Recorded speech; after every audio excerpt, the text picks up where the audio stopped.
destroyed several shops at the Kantamanto Tazani Lane within the Central Business District. We have the latest. Also, after nearly 3 months of a break, Parliament is back today for business.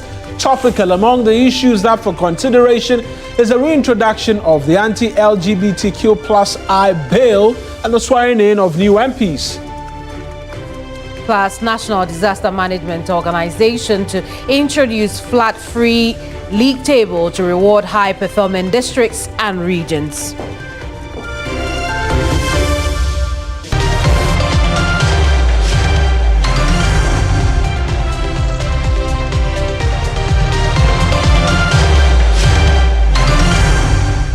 Hello there, it's good to see you here on News Central. I'm Kemini Amanor. And I am Mawuena Egbeta. The bulletin starts right now.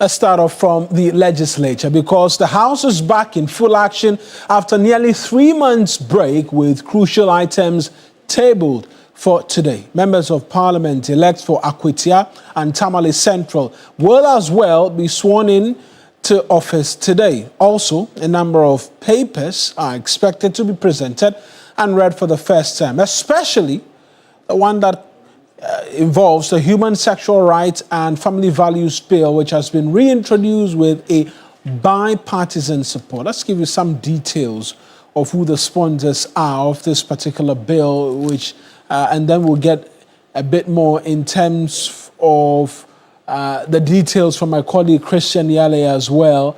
But that bill, I mean, it's courted quite the controversy, and reason for which we're being told bipartisan support. Who are the members on each side who are constituting this support base for the proper human Ghanaian family values bill? I mean, the name sometimes is confused. Not many people can remember it off the top of their heads, but this is the support base of what this new bill is looking like. Also, I think in all of the conversations following the aftermath of it not being assented to by the president, what we heard from the current president is that it could be coming from the executive, which will then mean that some of the concerns, reason for which it went to the Supreme Court, that, look, it's a private member's bill and so it should not put a charge on the consolidated fund amongst many others. The expectation would have been that it would have come from the executive. But we're seeing what looks like another private member's bill again with bipartisan support. But who are the individuals? Reverend John Intim Fojo is a member of Parliament for Asin North, is an MPP MP. Samuel Nate George is a communications minister. You know him very well for a lot of the advocacy he championed in the previous or the 8th Parliament over this bill. Emmanuel Kwesi Bedra as well is MP for Ho West and NDC MP. Helen Ajoan Toso, MP for Krachi West and NDC MP as well. Vincent Ekwasefwa, Old Tafo, a member of Parliament for the NPP as well. Nuruddin Mohammed Mumuni is MP for Nalerugu Gambaga. Al-Hassan Tampoli Sulemana, MP for Gushegu. Rita Na Odole Soa, MP for Dade Kotopon. Tia Abdul Kabiru Mahama, the Wale member of Parliament. That's a hometown of the former Vice President and 2024 flag bearer of the NPP as well. And so you know where he stands. Anthony Mie, MP for Dotobri as well, so member of Parliament on the ticket of the NPP. And so cut across in terms of the support base for this particular bill. But let's take you to the legislature right now because Christian Yale is standing by with a bit more in terms of the outlook for the third session of the first sitting of the 9th Parliament. Christian, walk us through a bit more in terms of what the House is expected to consider in a time frame that is quite short, but we know that the Anti-LGBTQ+ bill will be top on the agenda. Eric, indeed, it's promising to be a very busy one from today. Also looking at the significantly short period within which the legislative arm of government has to work to consider all of these. In fact, I have had a preview of the business statement for this opening week for the third meeting, and you consider and see the majority leader, who is leader of the House, making an argument actually about how daunting a task it is going to be for the members of parliament to consider a whole lot of things before they resume for the Christmas break. Today in particular, there are a number of papers or reports that are going to be laid.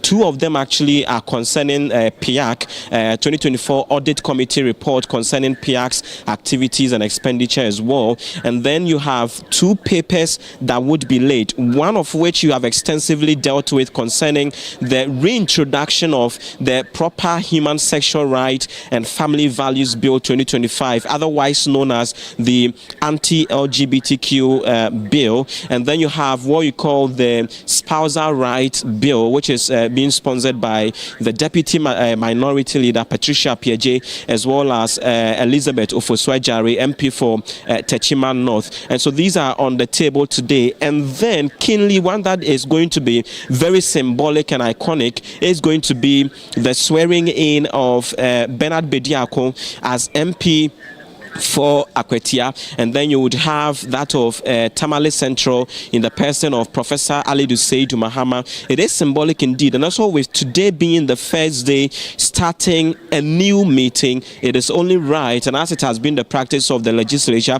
to ensure that these new MPs are sworn into office duly. But Eric, I can also, bring to you the new look inside the chamber. When you get into the chamber today, you realize that all the chairs, earlier there used to be some yellow or yellowish chairs that were being used, with only the black ones used by the leaders of both sides. Today it is different because you have all black chairs for all the members of parliament, and then you have brown chairs for the leaders, those who sit right in front of their respective caucuses. And so that is the change you see here, very refurbished. You see these tablets or the monitors on the table, which is to usher parliament into what we call the paperless parliament, though concerns are still there that its use hasn't been as effective as it should be,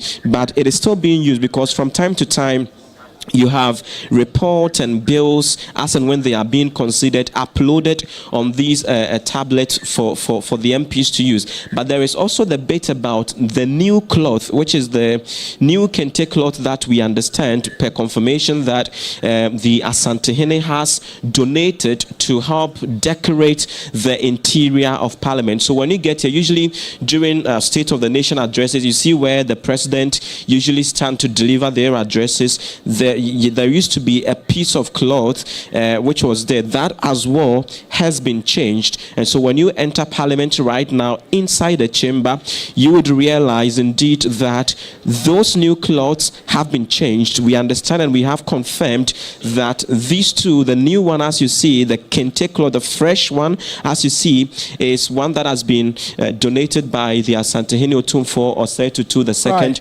to help deal with, decorating the interior of Parliament, which actually adds to the new look of the chamber as it were. And so that is one that we see here. And so actually one would say that all things new, all things different, a new chamber. There are concerns for many who have been asking about the whereabouts of the old chairs and what they are going to be used for. We know that in due course they would be appropriately, used for the right purposes. And so that is the update from Parliament. But Eric, we also know that apart from some of these ones that we've mentioned, and I earlier mentioned that the majority leader, Mahama Yariga, would be presenting a number of papers, including the annual statement by the Audit Committee of the Public Interest and Accountability Committee, PIAC, Christian, let me just come in here. And also we have the annual report.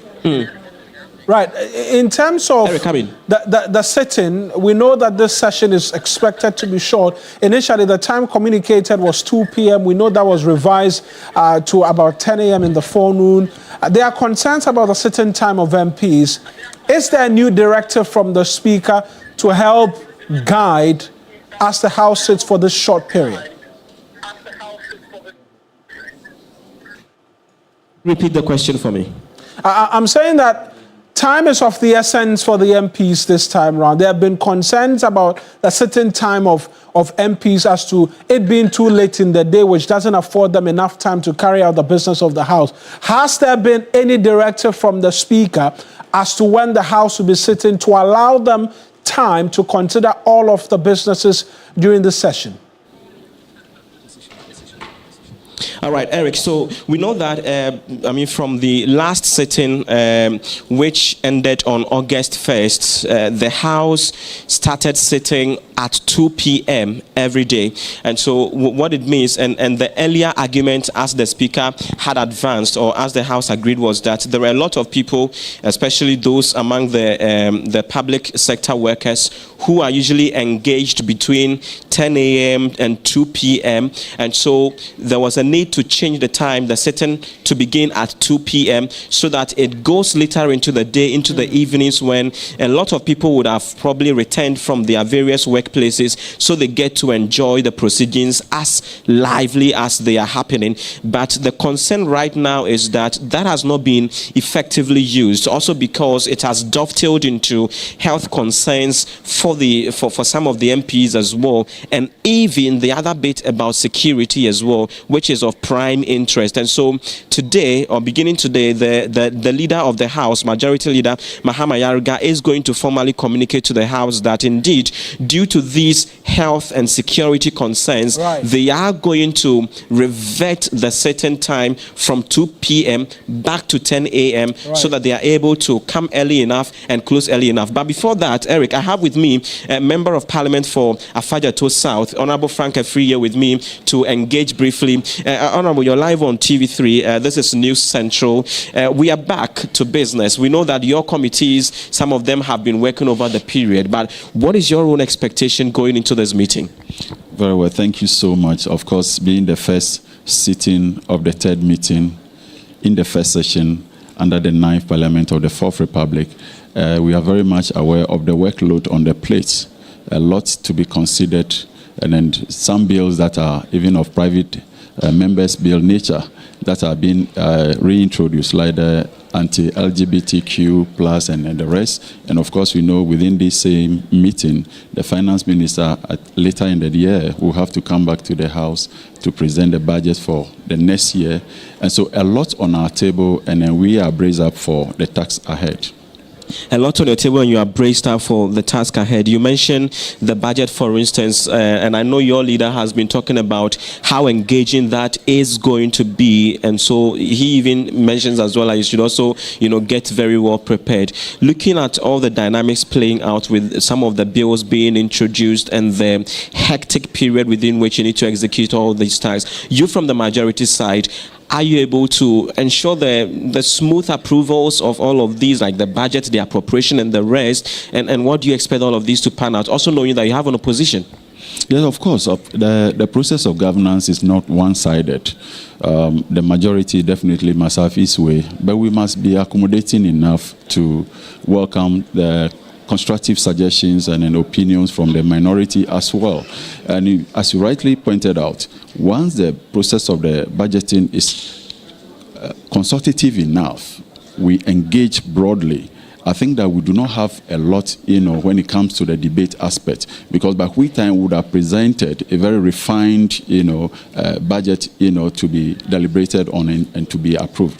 A budget that sits well with the people's expectation, as you rightly, said earlier on, a lot to be done. And of course, Ghanaians are expectant of a massive delivery from His Excellency President Nana, John Dramani Mahama's, excellent delivery, as a process of correcting and resetting the failures we experienced under the Nanado-led administration. And so I think that majority, yes, we will have our way, but we must accommodate, views from the minority as well. And as you rightly said, during the recess, a lot of committees we have deliberated upon the shortfalls, like for us in the local government committee, the various district assemblies, the regional coordinating councils, the infractions that we have registered over the years. I think that we have decided for the first time to bring it in a public eye so that at least together we are able to make all the corrective measures that we need to take in order to preserve the public purse. But maybe finally, if I should ask if you could be brief on this. Today we are going to swear in 2 new members on your side, which added to the independent MPs is going to give the majority 189 members as against 87 on the minority side. How are you going to utilize your numbers? We know that the Speaker had already given you some cautions earlier about how to go about this. Are we going to see you almost passing everything that you need to pass so far as you have the numbers to do so? Not at all, not at all. Indeed, Ghana is blessed to have a Speaker in the person of Alban Bagbin. I think that he has shown to all Ghanaians that he's a fatherly figure. He's somebody who is cut out for precision. It's not someone who endorses, one-sided thing, even if it will not be in the interest of the nation. And so, though we have the numbers, His Excellency John Dramani Mahama himself is very much aware that the reset agenda may not mean that going back to the old bad ways of doing things. And so he has almost consistently access to be ready to do things the new way. And so we will not just pass anything at all just for passing sake. We will pass those things that will help him advance the reset agenda for the benefit of the people. Thank you so much. So I have been engaging the Member of Parliament for Afajato South, Frank Efriye, on his own expectations for this new meeting, which is the 3rd meeting, which is actually the last for the year. And so it promises to be a lot of runnings in here with, especially as he mentioned, the 2026 budget, which is very crucial and critical. Conversations are already underway concerning that. But we also see how the reintroduction of the anti-LGBTQ bill is going to look like. Also because the previous administration or president did not sign it into law, citing the case at the Supreme Court, which the Supreme Court is yet to even deliver a ruling on. We see how all of those interesting ones would turn out to be going into this meeting. Back to you in studios. And we'll get a bit more in terms of all the happenings in Parliament from my colleague Christian Yale if you stay with us here on News Central. But we just bring in updates in relation to the anti-LGBTQ plus bill, because with Parliament resuming today, the Proper Human Rights Ghanaian Family Values Bill is up again for conversation. I had an interaction with Deputy Rankin on the Human Rights Committee of Parliament on 3FM Sunrise as to the expectation on the committee in the lead up to the bill coming before them again. Here's what he had to tell me. Very private things. You criminalize cross-dressing as well. And a lot of social media skits these days, we see these content creators cross-dress. If that bill were law today, they'll be liable to some punishment as a result of that. That's why there's a point. But I'm not sure the bill sought to criminalize people living their private life. No. We look at it with a critical human rights lens. Critical human rights lens and recommend. And I can assure you that we will ensure that nobody's rights are violated. Nobody's rights are violated. We saw a lot of memoranda with respect to this bill. Yeah. And I'll come to you about, because I'm getting a lot of notification about a lot more in terms of the road, the Bole Bamboy road and all of that coming up. And so I'll bring back the road conversation again. But we saw a lot of memoranda with respect to that. And these issues were raised. Yeah. You say because there was no Human Rights Committee, some of these excesses passed, and so it will not be the case again, because it was challenged in court. I won't describe them as excesses, as you have. But it was challenged in court. What was the outcome? The court said the bill had not been assented to just as yet. And so, yes. Yes.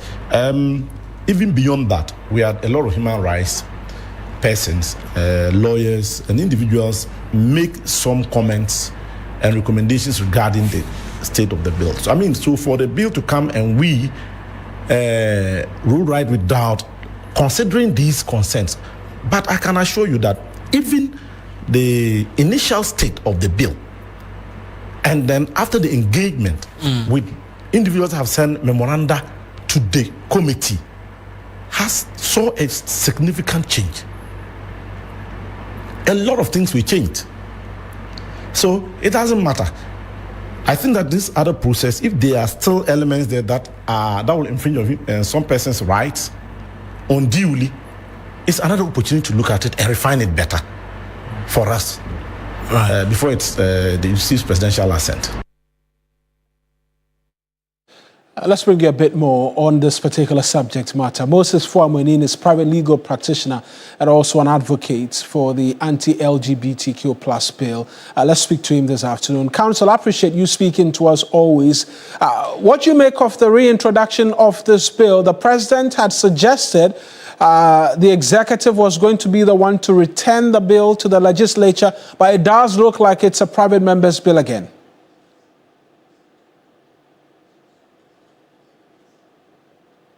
Hello, Counsel, can you hear us? It does appear as a bit of a challenge in being able to connect with Moses Fuamwenin, who is an avid advocate for the proper human sexual family values bill, also known as the anti-LGBTQ plus bill, making its way back into Parliament. We'll work the phone lines and try and connect with him subsequently for you, but this is a conversation, it's one that is expected to dominate to an extent this next session of Parliament, considering the interest it continues to gather whenever it comes up for a conversation, and most certainly we'll keep our eyes peeled, or our eyes peeled rather, and bring you details. But let's try one more time. Moses Fuamwenin is a private legal practitioner, is an anti-LGBTQ plus advocate. Let's try one more time. Counsel, I appreciate you joining us. Can you hear me this time round? Hello, sir. Well, still a bit of a challenge in being able to connect. We'll rectify the lines and connect with him. But let's bring you a bit more in terms of stories. Now, more than 15 second-hand clothing shops at the June 4th area in the Central Business District have been destroyed by an early morning fire. Firefighters managed to contain the blaze after deploying more than 8 fire engines to the scene. Efforts are still underway to completely douse the flames, although many traders have already lost most of their wares to the incident.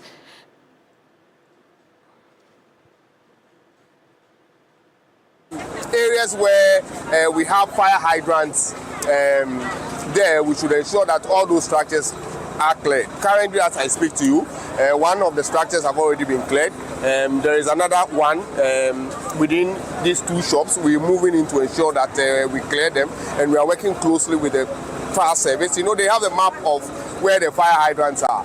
We are ensuring that structures on the fire hydrants are cleared. Mayor has directed.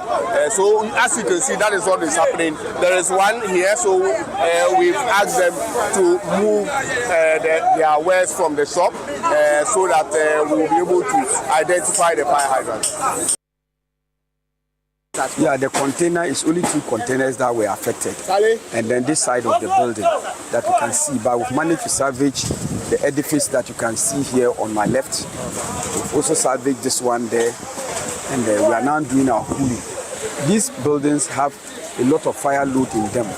The used clothing are heaped to the ceiling, so when they are burning and there's excessive heat, the signs of collapse of every building is what you are seeing.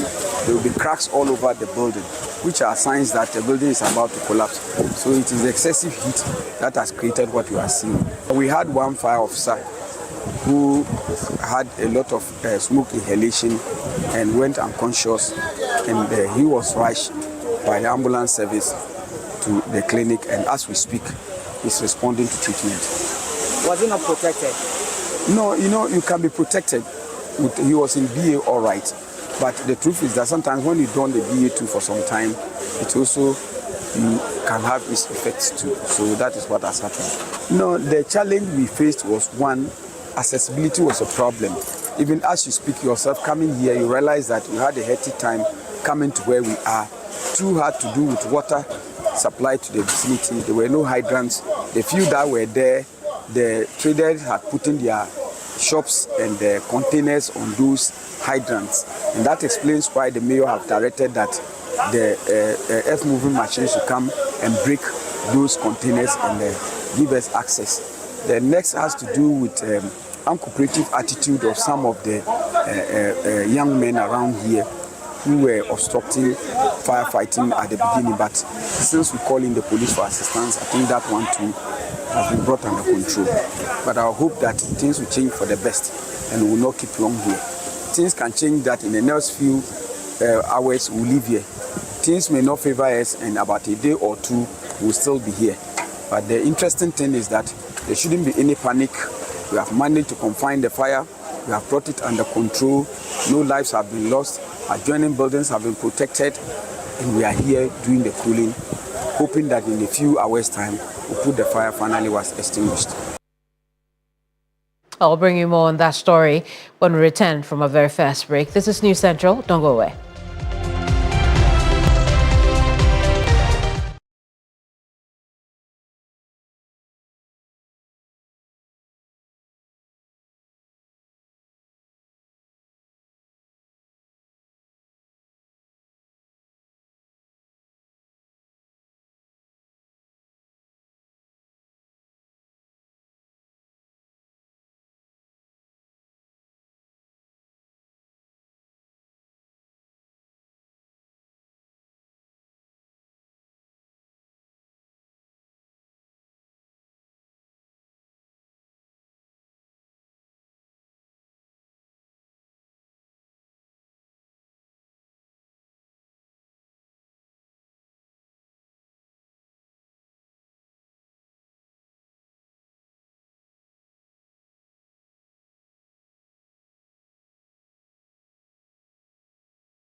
Welcome back to News Central. Let's bring you some politics now.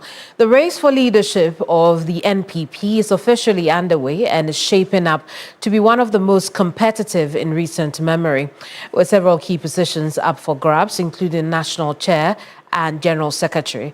The battle lines are now clearly drawn. Judith Brown has more in the following report. In the chairmanship race, 4 big names have declared their intentions. Boakye Jako, former energy minister, who says his candidacy is a call to duty to restore discipline and structure within the party. Chairman Wontumi, the outspoken Ashanti regional chairman, who believes his grassroots appeal gives him an edge. Former General Secretary John Bwedu, who is also making a comeback, but this time aiming for the top job, chairmanship.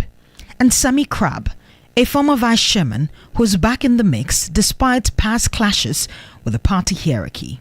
These contenders represent different wings of the party, from establishment figures to regional power brokers, making this a highly watched contest. Meanwhile, the General Secretary position is also being hotly contested.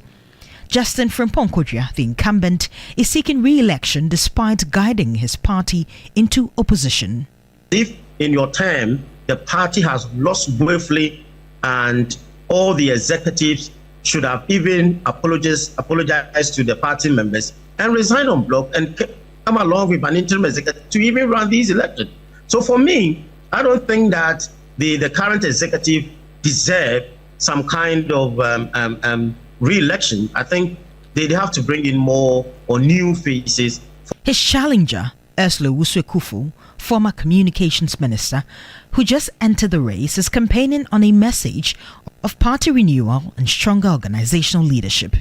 For political analyst Dr. Samuel Efriye, Ursula is the better option as she brings experience, energy, and the credibility needed to rebuild the MPP's grassroots support. Currently, you realize that she is one of them that when it comes to the party structure, most of the top experience, being a minister for all this while, I think for 8 years, and also a gender activist, you talk about MP. So when you compare with the male contestant, I think that she can also fit in and fight for her position. Also in the race are former Subin MP Eugene Boakye, former Deputy Information Minister Sylvester Tete, and former EPA boss Henry Kwabna Kokofu. With both races gaining momentum, the stakes couldn't be higher. The new leadership will be tasked with uniting the party, restoring its image, and preparing for a serious comeback ahead of the 2028 elections. And as delegates prepare to cast their votes in the coming months, all eyes will be on who earns the trust of the party's base. Will it be the experienced old guard, or a new generation of leaders with bold ideas? Only time and the delegates will tell. Judith Brown, TV3 News.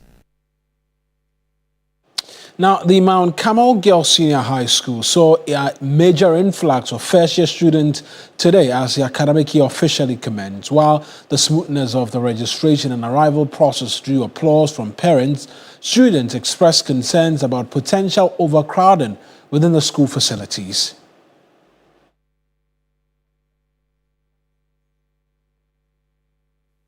The new academic calendar began with high turnout of first-year students seeking to access their second cycle education. Parents supervising the process for their wards praised the school's administration for an efficient and well-organized system. The process is going on smoothly and there's not anything to hassle. Only a matter of following the process and you go through. And those who came earlier this morning have been sorted out. There are certain things like chalkbox, trunks, and other things we are asked not to bring it. So that is what we actually have brought. Yes. However, students voiced their fears of potential overcrowding due to visibly large numbers. The school is already crowded and we don't even have enough dormitories. The dormitories are also crowded and they've enrolled like over 500 students or less than that. Because as things are going, you can see that there is no accommodation and we are likely to use our own completed chapel as a dormitory. They urged the contractor to hasten works on the dormitory and dining hall facility. the contractors who are to be working on our dining hall and uncompleted dormitories, please, they should be in a haste, because we can't use a chapel as a dormitory at the same time and use a dining hall as a chapel. Over thousands of students come in every year, and then there are no places for them. So we are pleading for the government to help us to improve our facilities so that life in this school will be comfortable and enjoyable for us. In a related development, the Kentahini of the Teachman Traditional Council has offered a timely advice to the arriving students, specifically warning against the misuse of social media. SS is the cardinal point of life. If you pass properly, even if your parents don't have, people will support you. If you fail, if you don't take it, that will be the end of your life. Students who just completed SS recently, some you could find them on the social media, TikTok, making unnecessary noise and other things. And this is where we need to have people to psychic these kids for them to know what's ahead of them. The school is expected to admit over 400 first-year students for the 2025-2026 academic year. Belinda Tete, TV3 News, Our Lady of Mount Carmel Girls Senior High School, Techiman. Now, the Public Utilities Regulatory Commission in the Ashanti region has clawed back over 80 million cedis from utility companies on behalf of aggrieved consumers in just 3 months. The summary of the third quarter activities for the regional office, covering up to September of 2025, paints a picture of a relentless battle for consumer rights.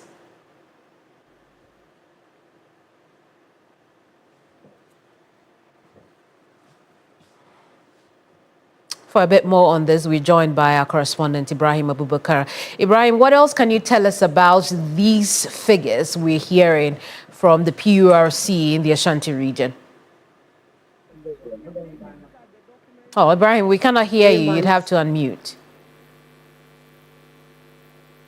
Ibrahim is unmuting himself so he can give us a bit more on that 80 million cedis that the PURC has clawed back from utility providers. Let's try again. Ibrahim, what more can you tell us about these figures?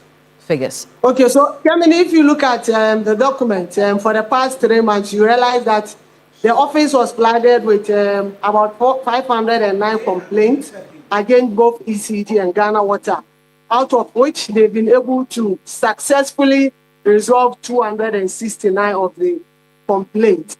And with this, they've been able to retrieve over 400,000 Ghana cedis to consumers who were overcharged or poorly served.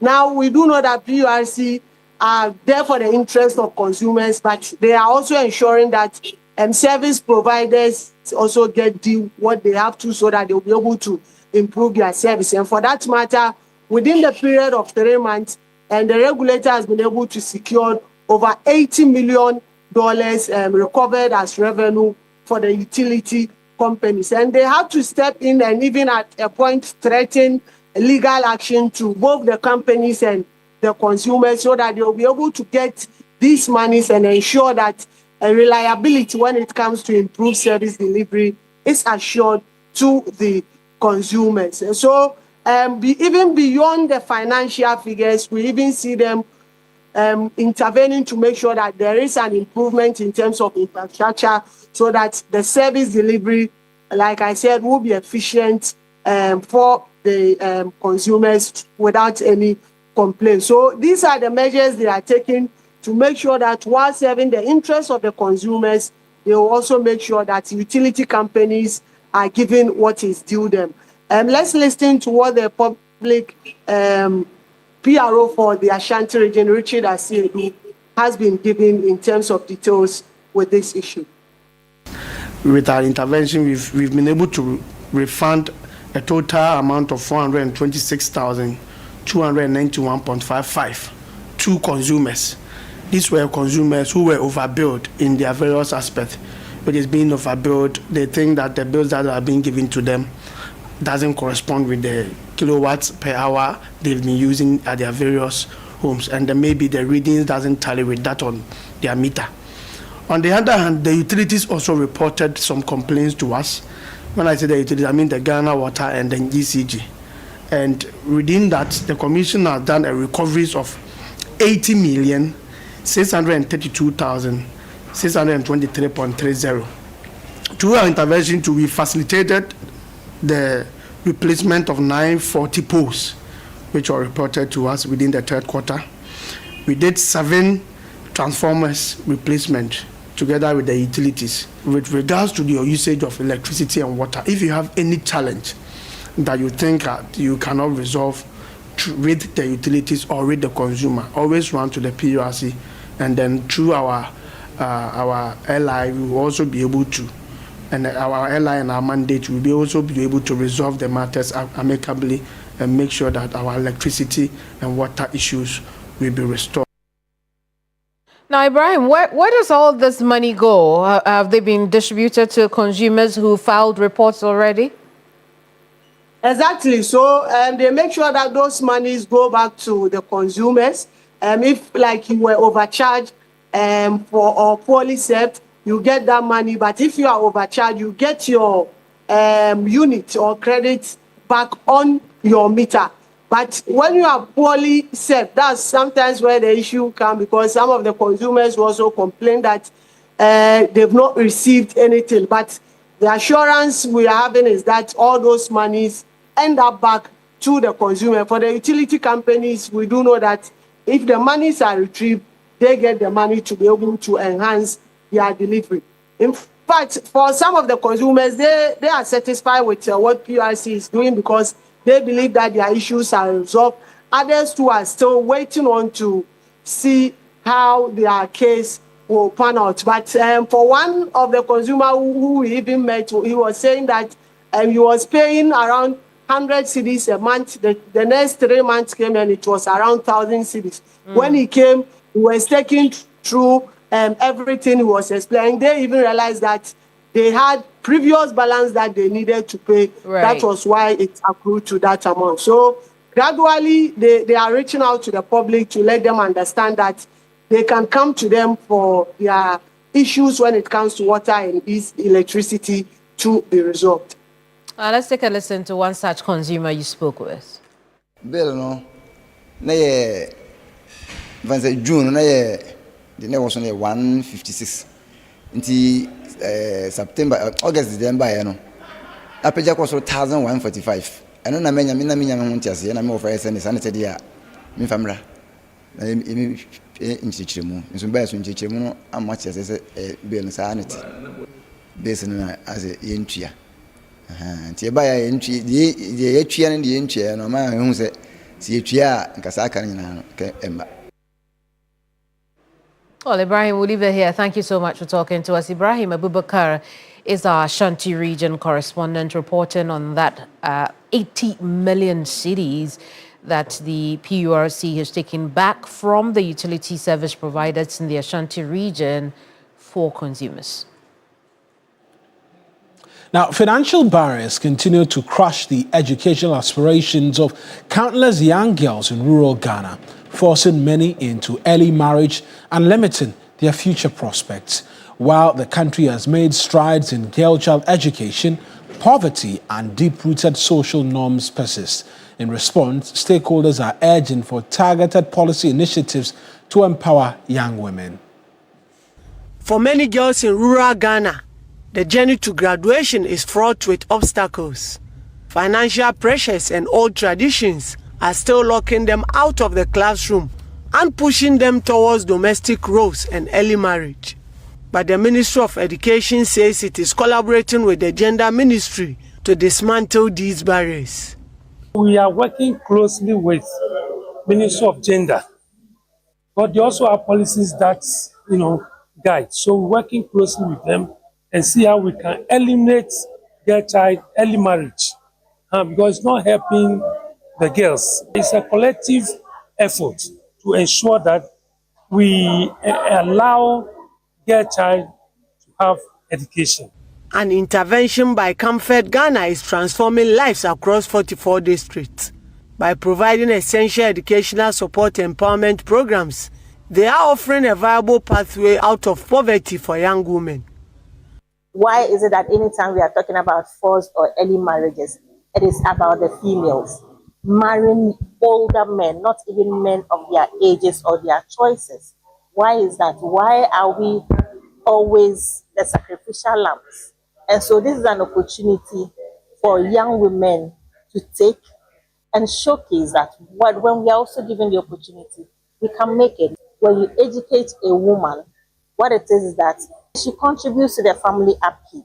And so for us, giving young women or women the chance to become economically independent really empowers her family, and the community. Stakeholders are now calling on the government to institutionalize this success, urging for policies to specifically protect girls and guarantee their right to quality education. Beyond the classroom, these young women are groomed to become transformative leaders.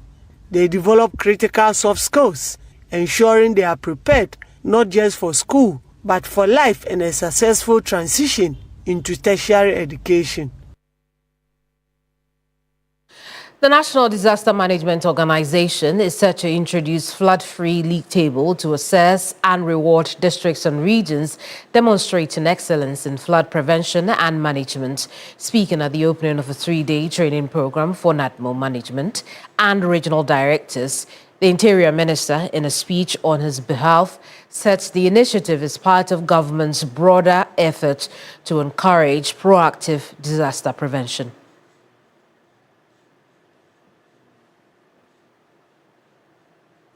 Crosby Yannan has been following this story. He's joining us with some details. Crosby, what else can you tell us about this flood-free league table? Mouthful. First of all, Kemini, we know that this came across when the 3-day residential program by the National Disaster Management Organization. It is to equip the personnel of the NADMO on how to respond effectively, but more importantly, how to prevent disasters from happening. So the Deputy Interior Minister, reading a statement on behalf of the Interior Minister, noted that it is expected of the regional directors who had gathered there to provide leadership in their regions that will make NADMO a very professional and responsive as well as efficient organization that is capable of mainly preventing and handling all forms of disasters in the country. Now, the ministry says that it is aware of the challenges that confronts NADMO. They are very obvious, the organization, and they are reaffirming their support to ongoing reforms underway to standardize operations and activities within the organization. And it is the expectation of the ministry that the rank and file of the organization will equally support the reform process. That is when this issue or the conversation about the league table came in place. So the Interior Minister said he has asked the Director General to institute a flooding-free and flooding reduction league table to identify well-performing districts and regions and use the result as the basis for rewarding districts and regions so that it encourages regions to prevent floods and to handle floods better when they occur. I spoke with a few of the regional directors who were there, and they're telling me that this engagement will go a very long way to help them. And when they leave Accra, they will disseminate the information to all their staff in the various regions so that they can collaborate and collectively work to mainly prevent disasters. But in instances where they cannot prevent them when they happen, they'll be readily available to provide the needed support. Kemini. I see. What do we know about when this flood-free league table will be implemented and what indicators will be used? Well, Kemini, so the implementation will begin in earnest. That was a directive from the Minister to the Director General of the National Disaster Management Organization, and he has taken it in his strides. He says that he's going to work on it. And the indicators in the awarding scheme or the league table would be, like was mentioned, the ability to prevent floods, even in areas where hitherto there would have been floods. So ordinarily, flood anytime the rains pour. So if it does not happen this time around, then it means that district, that region is getting a mark for that. Circumstances that hitherto were leading to floods, if those circumstances are removed and the floods do not occur, then the regions, the districts are getting the marks for that, and eventually it will culminate into the league table that the organization will use to reward these regions and also, in some sense, work on the promotion of staff. Crosby, thanks so much for the report. And Crosby Yananda bringing us that report from the Interior Ministry in connection with flood prevention in the country. You're watching News Central. When we come back from this break, we'll bring you a few more stories and then call it a day.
Good to have you join us. Now, a coalition of Ghana's major trade and manufacturing associations has vehemently condemned the Public Utilities Regulatory Commission's persistent move to increase electricity tariffs next year, labeling the current pricing regime as anti-business, anti-growth, and fundamentally flawed.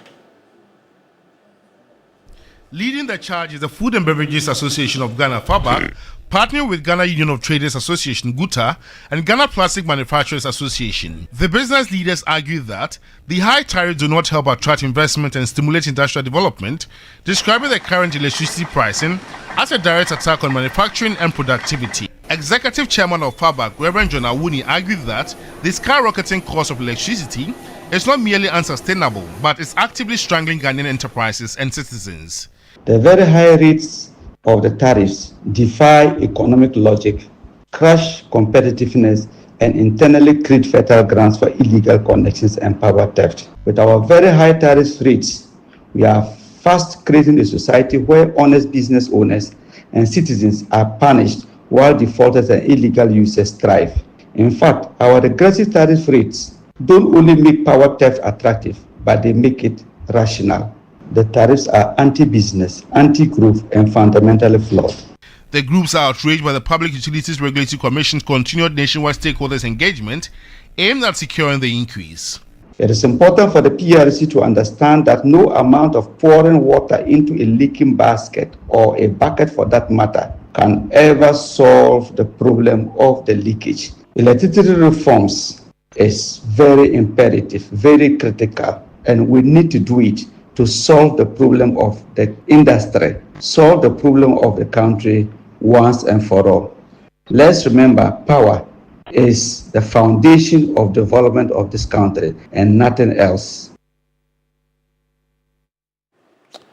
John Awuni helping us bring to a close today's edition of News Central. I am Mawuena Egbeta. And I am Kemini Amanor. We are back here same time tomorrow. Until then, bye-bye.